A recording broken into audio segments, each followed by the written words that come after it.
Saudara-saudara yang terkasih, harus kita pahami, benar-benar harus kita mengerti, dan ini sudah menjadi suatu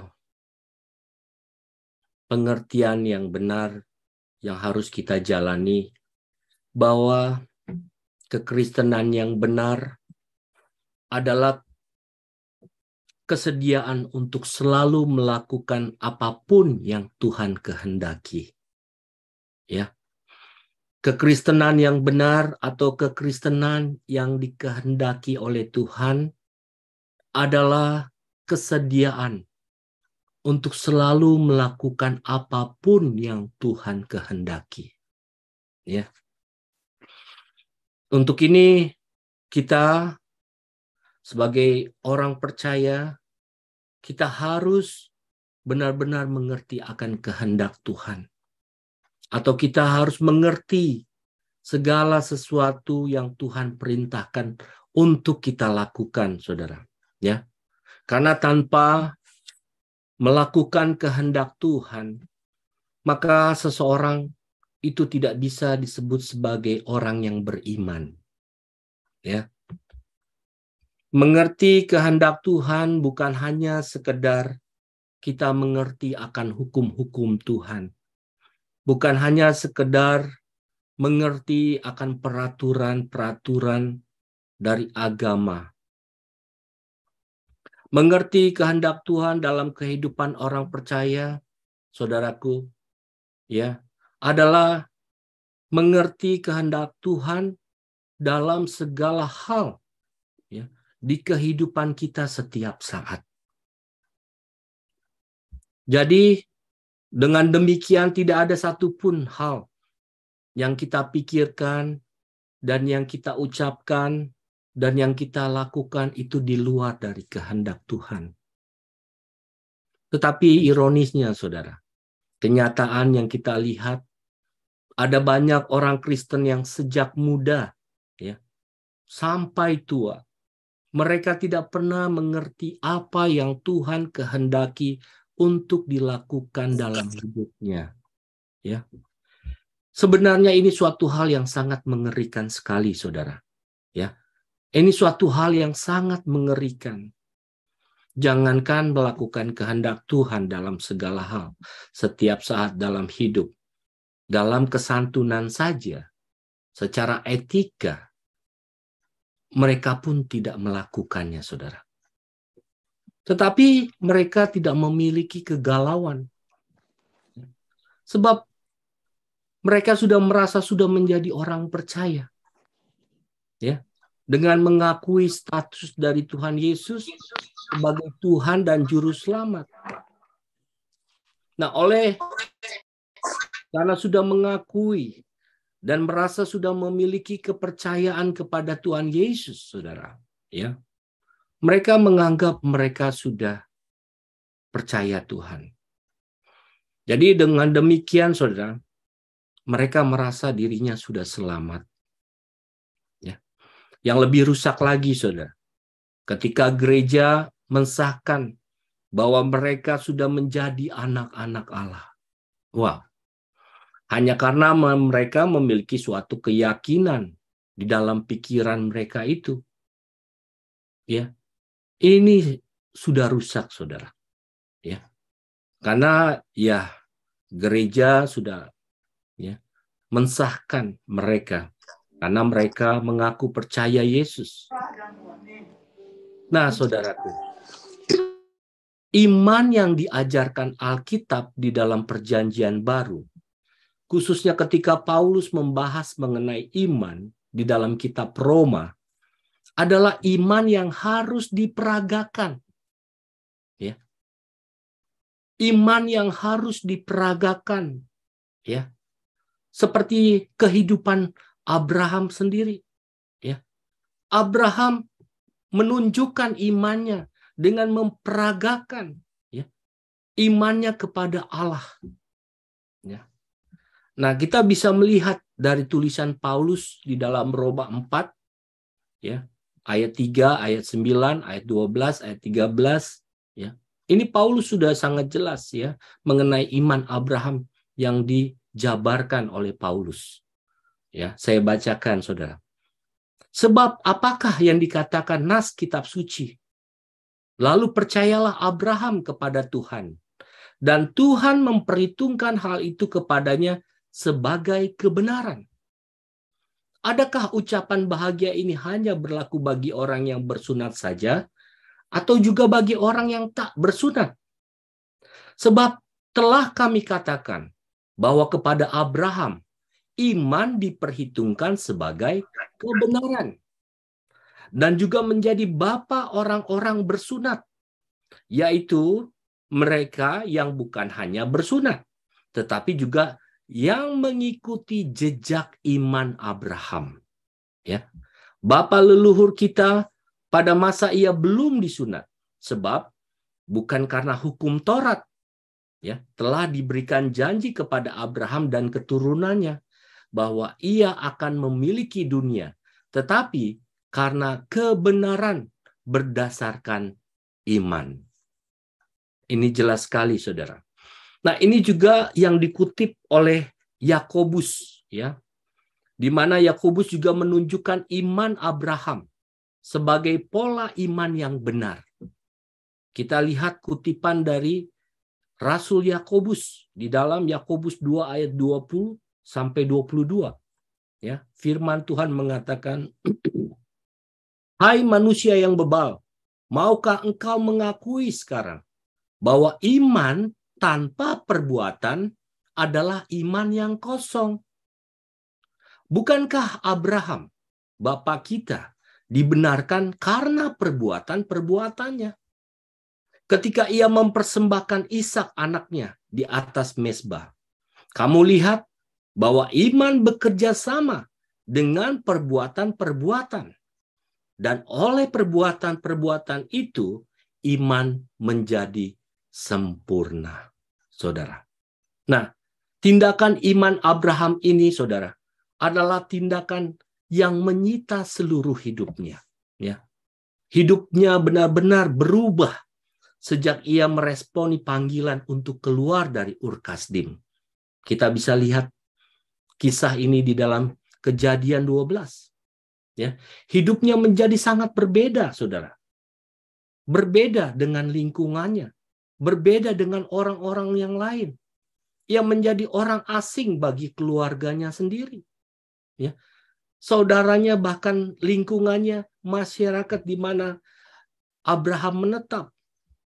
Abraham adalah sosok yang memiliki keberanian yang sangat hebat untuk menjadi orang asing atau pendatang di bumi ini. Seperti yang ditulis dalam Ibrani 11 ayat 9 sampai 15. Inilah, saudaraku, iman yang sejati. Iman yang telah ditunjukkan oleh Abraham.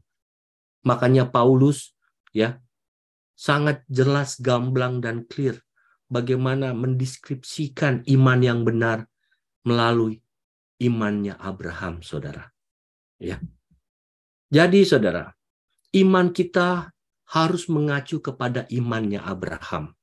Ya, iman Abraham inilah model iman yang harus dimiliki untuk setiap orang percaya.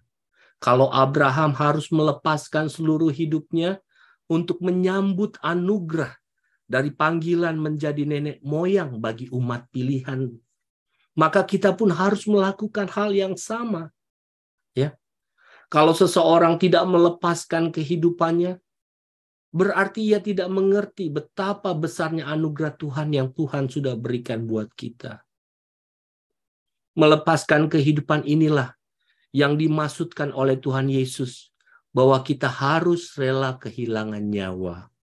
Ya, seperti yang ditulis dalam Matius 10 ayat 39 dan Matius 16 ayat 25. Ya, rela kehilangan nyawa. Ya, ya, ini adalah tindakan konkret, ya, yang harus kita tunjukkan, kita buktikan kepada Tuhan seperti Abraham. Ya, rela kehilangan nyawa artinya kita harus rela dari segala kesenangan-kesenangan hidup yang kita bisa raih dari dunia ini. Kita tidak boleh sama dengan orang dunia. Kita seperti orang asing, berbeda. Tetapi ini yang Tuhan kehendaki, agar setiap orang percaya memiliki iman seperti Abraham. Ya, kita tidak boleh sama seperti dunia. Kita tidak boleh sama seperti orang lain hidup, saudaraku. Kita harus rela kehilangan nyawa. Ini yang diutarakan oleh yang mulia Tuhan kita Yesus Kristus, yang diajarkan kepada setiap orang-orang yang mengikut Tuhan 2000 tahun lalu. Kamu harus rela kehilangan nyawa, saudaraku.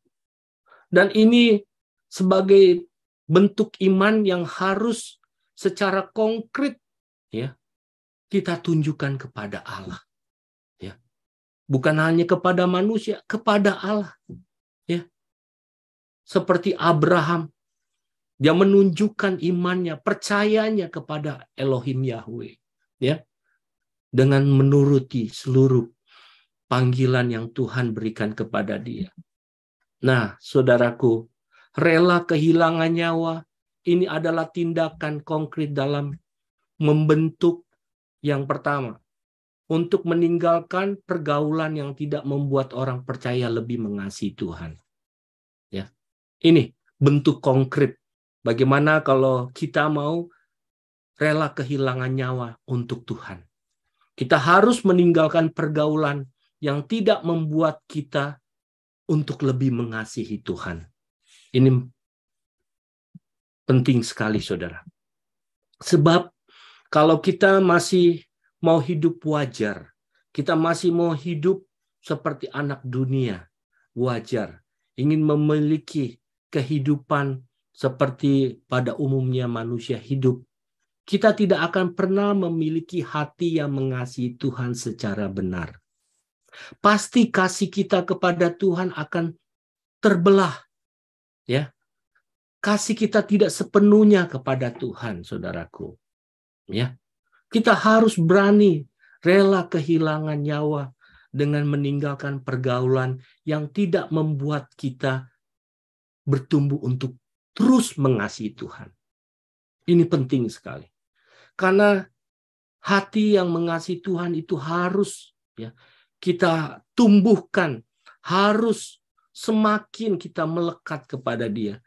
Sampai kita tidak ada lagi yang kita inginkan selain Tuhan dalam hidup kita. Ya. Ini maksudnya kita rela kehilangan nyawa. Ya. Benar-benar kita mengasihi Tuhan dengan segenap hati, segenap jiwa, segenap akal budi, dan segala kekuatan kita. Kita harus berani meninggalkan pergaulan yang tidak membuat kita bertumbuh mengasihi Tuhan, saudaraku. Ya, mari kita renungkan hal ini, Tuhan, saudara, agar Tuhan itu benar-benar menjadi truth love. Kita punya truth love, ya. Hanya Tuhanlah kekasih kita yang abadi. Hanya Tuhan Yesus yang menjadi kekasih kita satu-satunya. Saya bagikan ini bagi saudara, agar saudara semakin bertumbuh kasih-Mu kepada Yesus Tuhan kita. Ya, untuk itu kita harus tinggalkan pergaulan-pergaulan yang tidak membawa kita untuk bertumbuh, saudara. Karena Tuhan jelas Tuhan tidak ingin diduakan, ya. Tuhan tidak ingin diduakan, dan Alkitab jelas mengatakan bahwa kita inilah mempelai yang dinantikan Tuhan, ya. Kita orang-orang yang dinantikan, ya, untuk menjadi perawan-perawan suci Tuhan Yesus. Karena Tuhan nanti akan segera datang, saudaraku. Ya. Dan Tuhan mencari, ya, kekasih-kekasihnya. Menantikan untuk setiap orang yang benar-benar mengasihi Tuhan, saudaraku. Ya. Mari, saudara. Kita bangun cinta kasih kita yang murni. Kita mau hanya sepenuhnya mengasihi Tuhan. Ya. Bukan, saya mengatakan ini bukan berarti saudara tidak boleh bergaul dengan orang. Bertemanlah kepada siapa aja. Tetapi lihat teman kita, ya. Kita harus perhatikan siapa teman kita. Apakah kita berteman kepada dia itu membawa kita pertumbuhan, kita semakin mencintai Tuhan enggak? Ini masalahnya. Kalau pertemanan kita bangun ya kepada seseorang, itu bagus untuk membangun cinta kita kepada Tuhan. Lakukan. Lakukan. Karena itu yang menyenangkan Tuhan. Itu yang menyukakan Tuhan. Karena dengan berteman dengan seseorang itu, kita semakin bertumbuh mengasihi dia. Lakukan. Tetapi, kalau kita berteman kepada seseorang, ya, tetapi pertemanan itu tidak membawa kita pada pertumbuhan untuk semakin mencintai Tuhan, tinggalkan. Tinggalkan. Karena di situ Tuhan tidak berkenan. Ya. Karena kita ini mempelai-mempelainya Tuhan. Kekasih-kekasih Tuhan yang dinantikan. Ya. Yang berikutnya, tindakan konkret dalam kita mau rela kehilangan nyawa. Yaitu meninggalkan kebiasaan hidup yang tidak sesuai dengan kehendak Tuhan. Ini juga yang menyakiti hati Tuhan. Ada kebiasaan-kebiasaan hidup yang tidak disukai oleh Tuhan. Kita harus berani meninggalkan itu. Ya. Kebiasaan-kebiasaan itu yang tidak membangun kita menjadi mencintai Tuhan. Yang membuat kita jadi malas. Kita semakin jauh, kita tidak mau mencari Tuhan. Tinggalkan kebiasaan itu. Ya. Karena itu yang menyakiti, melukai hati Tuhan. Ya. Kalau kita mau ya menunjukkan iman kita secara konkret di hadapan Tuhan. Yuk, kita rela kehilangan nyawa ini dengan kita meninggalkan kebiasaan hidup yang tidak sesuai dengan kehendak Tuhan. Ya, harus berani, ya. Berani kita tinggalkan kebiasaan apapun, ya. Kalau yang pertama tadi kita tinggalkan pergaulan kepada orang yang tidak bisa membawa pertumbuhan kepada Tuhan. Ini kebiasaan apapun, ya, rutinitas kebiasaan hidup yang kita lakukan itu, tetapi itu kita tahu ini tidak menyukakan hati Tuhan, tinggalkan, ya, tinggalkan saudara, karena itu melukai hati Tuhan. Yang ketiga, kita harus membangun kebiasaan baru untuk menumbuhkan kedewasaan rohani, ya, harus. Ya, kalau kita mau menunjukkan ya iman yang konkret ya seperti Abraham dengan rela kehilangan nyawa, kita harus membangun kebiasaan yang baru untuk menumbuhkan kedewasaan rohani kita. Seperti contohnya saudara yang sangat sederhana, setiap pagi kita bangun lalu kita langsung mengucapkan syukur kepada Tuhan dan kita membaca Alkitab, berdoa, ya. Itu bangun. Itu menyukakan Tuhan. Ya. Bangun. Jangan kita bangun kebiasaan yang seperti orang yang tidak mengenal Allah, saudaraku. Tapi kita bangun, ya, kehidupan yang baru di dalam Tuhan. Tiap pagi, ya, biasakan, paksa diri, ya. Langsung bersyukur dan berdoa kepada Tuhan, lalu membaca Alkitab. Walaupun saudara bekerja, saudara banyak aktivitas, ya, aktivitas mungkin kalau saudara sebagai ibu rumah tangga, mungkin pagi-pagi saudara harus bangun early untuk siapkan anak-anak pergi sekolah. Tetap ingat, ya, ingat Tuhan yang harus diutamakan, ya, Tuhan yang harus diutamakan. Disitulah kita menunjukkan iman kita secara konkret kepada Tuhan. Ya, jangan bangun tidur langsung kita melakukan hal-hal yang memang itu nggak salah, saudara. Tetapi dengan sikap kita seperti itu, kita membiarkan Tuhan, kita ya tidak mengutamakan Tuhan dulu. Ya, kita harus membangun kebiasaan yang baru. Ini penting. Harus membangun kebiasaan yang baru di dalam Tuhan supaya pertumbuhan kerohanian saudara itu terus bertumbuh. Ini tindakan yang konkret kalau saudara punya iman, ya. Baca Alkitab, ya, 2 lembar, ya, setiap hari.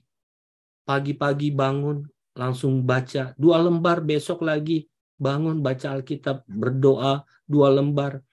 Ya, 30 menit sebelum kita melakukan aktivitas kita, saudaraku. Bangun, ya, bangun kebiasaan yang baru itu, saudaraku. Jangan bangun pagi kita udah langsung pikiran kita kemana-mana. Ya, pikiran kita mau inilah, mau itu, mau begini, ya, mau pergi ke sini, mau pergi ke sana, ya. Saudara, kayak begitu kita tidak akan pernah memiliki, ya, tindakan konkret, ya, untuk menunjukkan iman kita kepada Tuhan, saudara. Lalu jangan meninggalkan kebaktian, ya. Gereja itu mutlak, ya. Utamakan Tuhan dulu, ya. Jangan sampai kita meninggalkan, ya, memudahkan, menggampangkan kebaktian, pertemuan-pertemuan seperti doa malam seperti ini. Utamakan, saudaraku, ya. Saya juga seperti doa malam, 1 jam sebelumnya saya harus sudah siapkan sebelum doa malam, ya. Harus, saudara, karena saya mau membangun kebiasaan baru, ya. Jangan udah pas-pas, ya, udah terlambat malah, ya, kita ini. Itu kan bukan kebiasaan yang positif, bukan yang baik, saudara, ya. Dan juga harus kita membaca buku-buku rohani, ya. Itu juga untuk mewarnai, ya, pikiran kita selalu dengan firman, ya. Kita baca bacaan buku-buku rohani itu positif, itu tindakan konkret, saudara. Jangan kita membaca, ya, berita-berita ini buat kaum bapak-bapak, ya. Bukannya salah, saya juga suka nonton berita, saudara. Tetapi saya lebih utama, saya mau selalu pikiran saya diwarnai firman, ya. Jadi bangun membaca buku-buku rohani yang saudara miliki. Alkitab itu penting sekali, saudara. Inilah sebenarnya kegiatan-kegiatan yang konkret yang membawa seseorang kepada kesempurnaan. Jadi saudara jangan anggap remeh. Kalau setiap hari saudara baca Alkitab, saudara berdoa, saudara membaca buku-buku rohani, jangan anggap sepele loh. Jangan.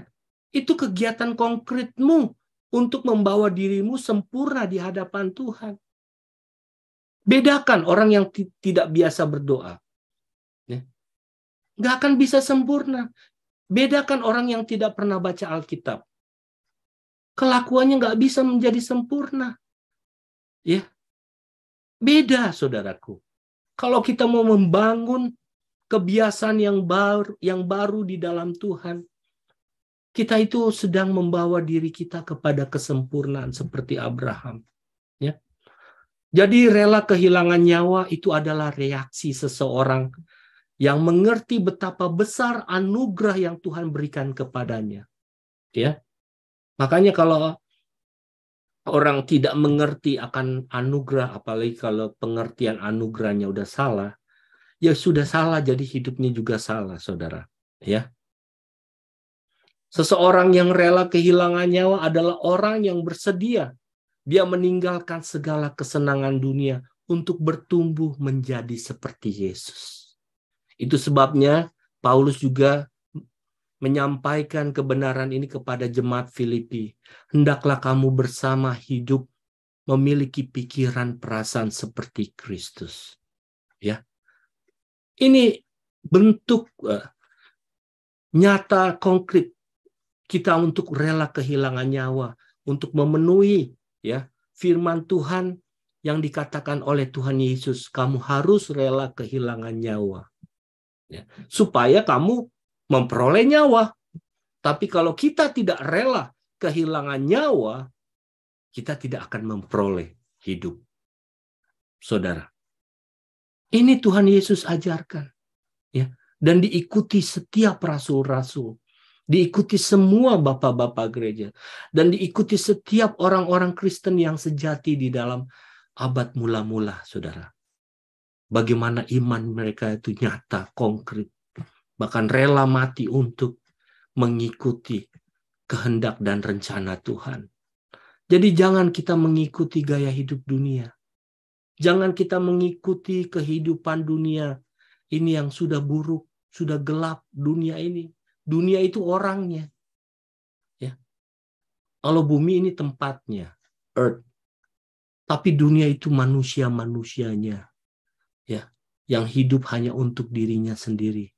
Mereka lupa ada Sang Penciptanya, ada Allah yang menciptakan langit, bumi, dan jagat raya beserta isinya.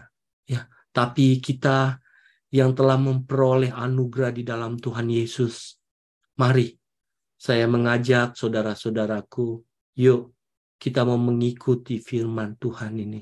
Ya, kita mau mengikuti kebenaran ini agar layak saudara dan saya kita disebut sebagai orang-orang yang beriman.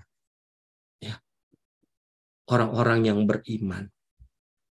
Tentu ini pergumulan yang tidak mudah, saudara ya. Saya mengerti. Ini pergumulan yang berat. Ya, pergumulan keselamatan inilah yang ditulis oleh Paulus. Ya, untuk mengerjakan keselamatan dengan takut dan gentar. Ini maksudnya. Ya. Ini maksudnya, saudara. Kita mau mengerjakan keselamatan yang Tuhan sudah berikan dengan takut dan gentar. Ya. Ingat, keselamatan itu harus dikerjakan. Jadi kalau orang yang sudah memperoleh keselamatan dalam Tuhan Yesus, dia tidak kerjakan, tetap dibuang Tuhan, saudara. Ya, dibuang Tuhan. Ya, yuk jangan ngeri kita, saudara. Kita aja kalau ditinggal orang saja, hati kita sakit, saudara. Orang yang kita kasihi, orang yang kita cintai, dia meninggalkan kita. Kita sakit loh. Kita sakit. Apalagi kalau kita ditinggal oleh Tuhan. Wah, saudara. Kita nggak bisa ungkapkan dengan kata-kata. Jangan sampai Tuhan meninggalkan kita. Ya, jangan. Ya, kalau saudara yang memiliki ya pengalaman konkret, orang-orang yang saudara cintai, mungkin orang tua saudara, atau pasangan hidup, atau anak, mereka meninggalkan saudara, bagaimana rasanya? Saudara kehilangan. Apalagi kalau kita ditinggal oleh Tuhan. Ya, jangan saudaraku. Makanya selagi ada kesempatan, ya, saudara mendengar firman ini, ya, Tuhan menginginkan supaya saudara dan saya, yuk sama-sama kita berjuang, ya, karena tadi saya bilang pergumulan ini tidak mudah, ini berat, tetapi inilah konsekuensi untuk menerima anugerah Tuhan, keselamatan yang Tuhan berikan. Kita harus kerjakan dengan takut dan gentar, ya. Kita harus kerjakan dengan takut dan gentar, saudaraku. Ya. Nah, penulis Ibrani mengidentifikasikan sebagai menanggalkan beban dan dosa. Ini, saudaraku. Seperti yang ditulis di dalam Ibrani 12 ayat 1 sampai 4. Ya. Kita harus menanggalkan beban dan dosa itu. Ya. Beban adalah keterikatan kita dengan percintaan dengan dunia. Dosa, keterikatan kita dengan daging kita ini, saudara. Ya. Dengan kita mengerjakan keselamatan dengan takut dan gentar, ini paralel dengan kita mau menanggalkan beban dan dosa. Yuk, saudara, Tuhan kita itu Maha Pengasih. Dia menyediakan sarananya. Dia menyediakan anugerahnya buat saudara dan saya. Agar supaya saudara dan saya ini benar-benar bisa menjadi mempelai Tuhan. Di mana ketika Tuhan Yesus datang, saudara dan saya ini sudah diidentifikasikan sebagai mempelai Tuhan Yesus. Saudara, mari kita berjuang. Biar sisa akhir hidup kita, ya, kita berikan seutuhnya. Ya, kita rela kehilangan nyawa untuk menyenangkan hati Bapa, hati Tuhan Yesus, saudara. Ya, yuk kita berjuang. Tapi ada catatan yang harus saudara ya mengerti bahwa mengusahakan untuk makin menjadi seperti Kristus atau berusaha semakin sempurna ya tidak diperhitungkan sebagai jasa. Ingat, kalau kita berjuang, saudara, untuk menjadi seperti Kristus yang sama kita mau sempurna seperti Bapa, itu bukan karena jasa ya atau karena perbuatan baik kita yang dapat kita banggakan. Jadi seakan-akan kalau kita berjuang ya itu menjadi nilai. Is wrong. Not like that. Ya. Tetapi ini respon kita yang karena kita sudah menerimanya. Itu ya. Nah, orang kan ada banyak nggak mengerti akan hal ini. Kalau dia berjuang untuk Tuhan, dia bekerja untuk Tuhan, ya, dia anggap itu sebagai jasa, sebagai nilainya, nilai lebih di hadapan orang lain. Itu jadi kesombongan rohani. Nggak boleh, ya. Kalau kita berjuang, ya, saudara, untuk berubah, ya, itu respon kita karena kita sudah menerima, saudara. Ingat, keselamatan itu dimulai dari korban Tuhan Yesus. Bukan dari usaha kita. Ya, di Efesus 2 ayat 8. Jangan kamu membanggakan diri. Ya, jangan. Itu bukan hasil usahamu. Tetapi itu pemberian dari Tuhan. Jadi ini anugerah buat saudara dan saya. Kalau kita bisa menjadi mempelai Kristus. Saudara. Dan sedikit orang yang mau mengikuti jalan ini karena mereka sudah salah dalam menafsirkan, mengerti apa anugerah yang Tuhan berikan. Ya, mereka menganggap anugerah yang Tuhan berikan itu udah all out, udah semuanya. Ya, jadi nggak perlu ada usaha lagi, perjuangan lagi. Kalau sudah menerima anugerah, sudah percaya, sudah selamat, itu salah, saudara. Dan itu banyak, ya, yang dipegang, yang dimengerti oleh banyak orang Kristen akhir zaman. Ya, sedikit sekali orang yang mau meresponi dan berjuang. Tapi saudara, kita ya bersyukur di dalam gereja ini kita memberitakan Injil yang benar, ya sesuai kebenaran Alkitab, ya. Kita mau meresponi ini, ya. Kita tidak mau menyia-nyiakan. Lihat perbedaan hidupmu. Kamu kalau berjuang ya untuk menjadi sempurna, kita mau berkenan di hadapan Tuhan terus berubah, nilai hidupmu itu meningkat. Beda. Kamu tidak sama seperti orang dunia. Ya, karena Allah pasti akan membedakan mana umatku, mana yang bukan umatku. Pasti. Nilai hidupmu juga diangkat oleh Tuhan. Tuhan yang akan mengangkat kamu, bukan kita. Kita nggak perlu mengangkat diri. Tuhan, karena engkau ya mau mengerjakan keselamatan. Itu sama dengan kita menghormati darah Tuhan Yesus. Hari ini ada banyak orang Kristen tidak menghargai, menghormati Tuhan Yesus. Mereka tidak mengerjakan keselamatannya. Ya, mereka pasti akan dibuang ke neraka. Tapi bersyukurlah saudara yang mendengarkan firman Tuhan ini. Ya, mari saya mengajak bersama-sama kita kerjakan keselamatan dengan takut dan gentar. Dengan tindakan konkret, rela kehilangan nyawa. Dengan membangun kehidupan yang baru setiap hari secara konkret. Ya, saudara menjadi orang yang beriman. Ya, berbeda dengan dunia, tidak sama. Ya, jadi respon kepada keselamatan Tuhan Yesus itu harus dikerjakan. Amin. Harus kita kerjakan. Yuk, kita membangun ya kehidupan yang baru di dalam Tuhan.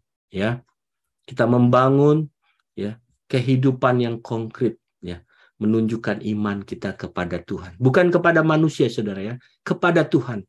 Ya, kepada Tuhan. Ya, lihat nilai hidupmu lebih berharga dibanding orang lain. Ya,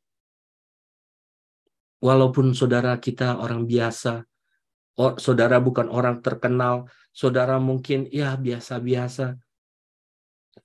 Di mata manusia saudara seperti tidak ada bedanya, tapi tidak di hadapan Tuhan. Ya, Kalau engkau membangun ya responmu, keselamatan yang Tuhan sudah sediakan, kamu berbeda. Kamu tidak sama. Ya, kamu berbeda. Nilai kamu lebih dari mereka yang tidak meresponi keselamatan Tuhan. Mereka tidak menghargai, mereka tidak menghormati pengorbanan Tuhan Yesus. Ya, dan ini sedikit sekali. Sedikit, ya. Bukan hanya orang Kristen, bukan hanya jemaat, pendeta pun, ya, tidak menghargai korban Tuhan Yesus. Mereka hidup hanya sebagai, ya, orang beragama, tapi mereka tidak hidup sebagai anak-anak Tuhan yang melakukan kehendak Bapa. Ya, jangan saudara. Ya, saudara itu berharga di mata Tuhan. Ya, saudara bernilai di mata Tuhan. Ya, jadi mari kita membawa ya hidup kita ini berharga di mata Tuhan dengan penghormatan yang pantas di hadapan Tuhan. Demikianlah firman Tuhan yang saya bisa bagikan malam hari ini. Kiranya damai sejahtera dari Tuhan Yesus menyertai saudara-saudara sekalian. Amin.